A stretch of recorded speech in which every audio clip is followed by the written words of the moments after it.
Hey y'all, welcome back to Tony TV, and it's time for the takeover. You already know, we back at it. Challenge season 37, episode 16.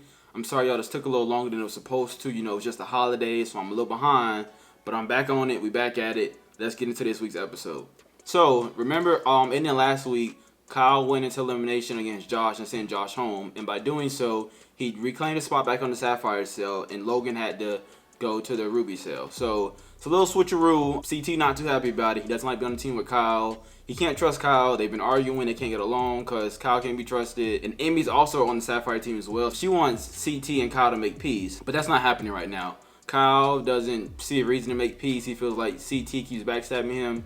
CT feels like he can't trust Kyle, so there is no peace to be made right now. They just feel like they have to do what they have to do as a team to win, and that's just about it right now. Then you have Devin and Tori still not on good terms because Devin's still mad at Tori because she fought so hard for her team to win last week's challenge.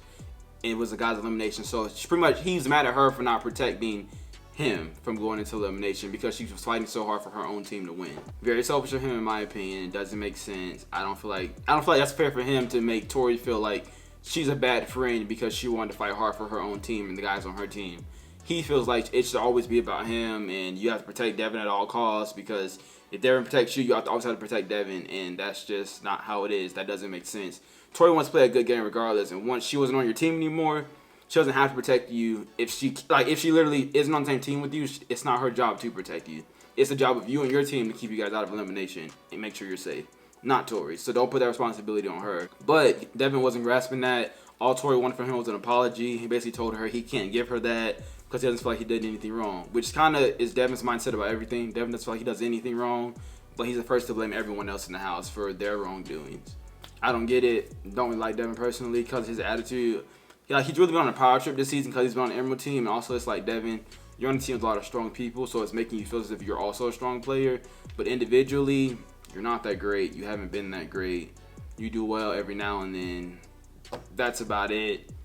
The team is your saving grace right now, and we know that, and you know that. So, let's not overplay your position in all of this as if you're better than what you really are. So then we get to this week's daily challenge called $1 Million Heist, and they each have a vault with $1 million cash in it, and they have to place that money into 2 duffel bags and race them down a few miles to put them inside of a car.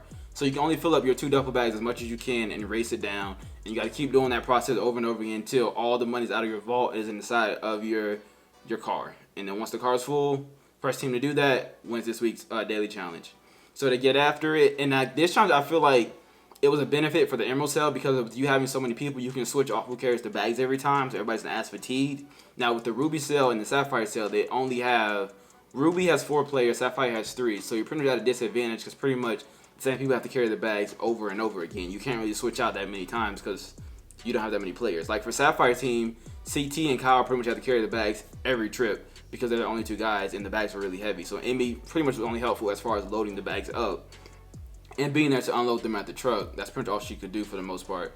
And she'd be helped by every now and then as she could, but that's just how it was set up at that point. So Emerald team already has an advantage, so if they use it properly, they should be okay.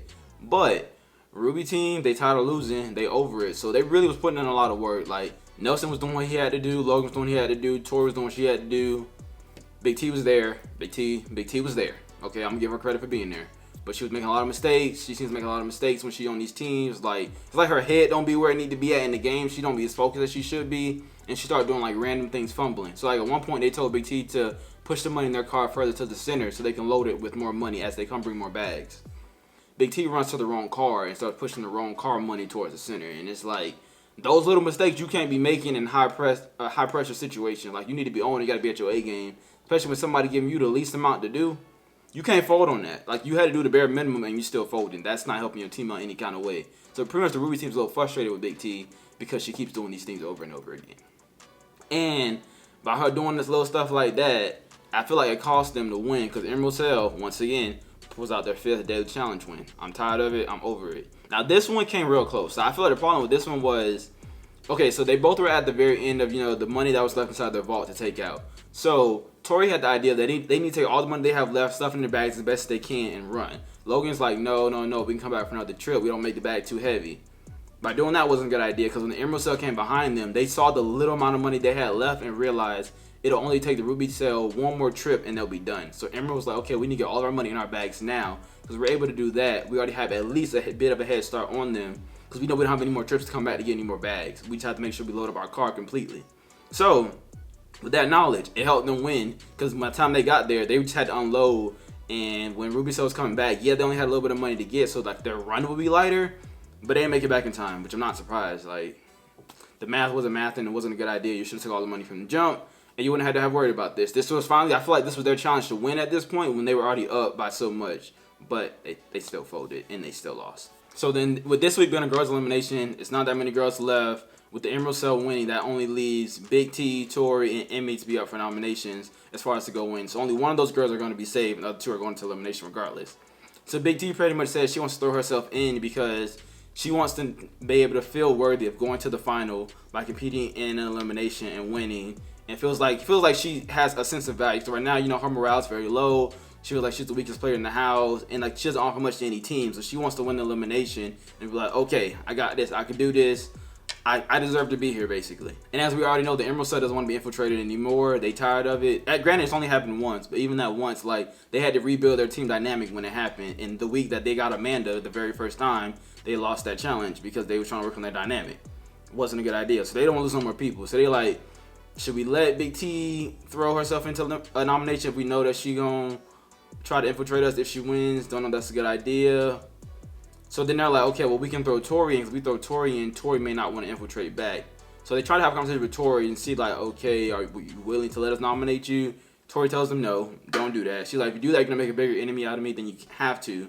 Because she's like, if you do that, I'm going to come back with revenge, and I'm going to blow all this up. Y'all don't want to see that. Y'all don't want that to happen. So then we get to the nomination ceremony, and pretty much the girls give their speeches. Emmy says she doesn't want to go into another elimination, but if she has to, she understands. There'll be no hard feelings. Big T tells them again how she wants to go in. She feels like she needs to do this for herself, and that she's going to infiltrate their team. Tori tells them that if they nominate her, she's going to pick to go against Big T, and if she comes back, she's going to be mad at the Emerald Cell. She was like, is that worth our friendship for y'all to feel like y'all need to nominate me? Let me know right now. This is your chance to let me know where I stand with y'all, basically. So they go through, they do their nominations, and they choose to let Big T go into the elimination ceremony. So, okay, Tori, you got your way. Good job. It keeps you safe, at least at the moment. Because I don't think Big T's going to pick Tori to go against elimination. Tori's a vet. You know, she feels like she's going to do well in a high-pressure situation. She was like, Emmy might fold in elimination, so she feels like Emmy's her better option. So we get to elimination ceremony. I see these little pools. They look a little cold, and I see a bunch of puzzle blocks. So I'm like, okay, it's a lot going on. I don't know how that's going to go, but I guess we're about to find out. So Big T picks Emmy to go against her in the elimination because, like I said, she feels like Emmy won't do well under pressure, and Emmy's not that good at puzzles, so she feels like this is her elimination to win because she's a better swimmer, and she says she's a puzzle queen. I don't know when that happened and she became a puzzle queen. I gotta check the tapes from a few seasons ago when she had to do a puzzle and when she did so great, because it's not clicking for me right now. So basically, TJ tells them that for this challenge they have to race through the ice cold water pool. It's freezing in that pool apparently. They have to race through the pool, ring a bell, race back out to get out of it, and then have to start building their puzzle. Okay, y'all, my bad. My battery had died, but we back. So elimination finna get to cracking. So we added, they running in the water, and every time TJ blow that horn again, they gotta run back in the water. It was really throwing off that game. They couldn't really focus as they needed to. Emmy's struggling. Emmy don't know how to do puzzles very well, so she don't really know what she's doing. So CT basically is coaching her from the stands on what she should do, while Big T over there, lone survivor, trying to do it all by herself. And I'm like, damn, why can't nobody help Big T? But the problem is, nobody want Big T in the house, so nobody's gonna help Big T. They're just gonna stay there quiet and pray that Big T gets sent home so they don't have to be on the team with her no more. So they're going at it. TJ keep blowing that whistle. They keep jumping in that water. Emmy still lost, but somehow, some way, I don't know. I think I'm able to challenge guys. I'm guessing CT. Emmy pulls out the elimination and she wins, and I'm like, wow, that is crazy. What happened to the puzzle queen, Big T? Where did the puzzle queen go? I'm not understanding what a puzzle queen was. The puzzle queen wasn't here tonight. I don't get it, but the puzzle queen wasn't there. I don't know what happened. So unfortunately, Big T's going home. Not really surprised. I mean, I kind of saw it coming. I mean, I was kind of giving her a little hope because she was the puzzle queen, but I don't know what that was about. I think she made that up in her head. She was the queen of her own castle. You know, as everyone's a queen. You know, all women are queens, so cool, got it. Of course, Emmy went back to Uncle CT, so she stayed on the Sapphire cell, and everything's all good in the hood. And that's how the episode ended. not really surprised. But then TJ tells them never get too comfortable. So I'm pretty sure that the teams are about to end very soon. And we're about to go back to the individual game. I don't know if it's going to be next week or the week after, but it's coming up because so many people left in the house. So we getting real close to the final. I'm excited. I need them to get there. I need to see what's going to happen, how this all going to play out. So y'all keep rocking with me. Make sure you like, comment, subscribe. Tell me how y'all feel about the season so far and everything that's been going on. Talk to me. Let me know how y'all feel. But yeah, I'm going to catch y'all next week.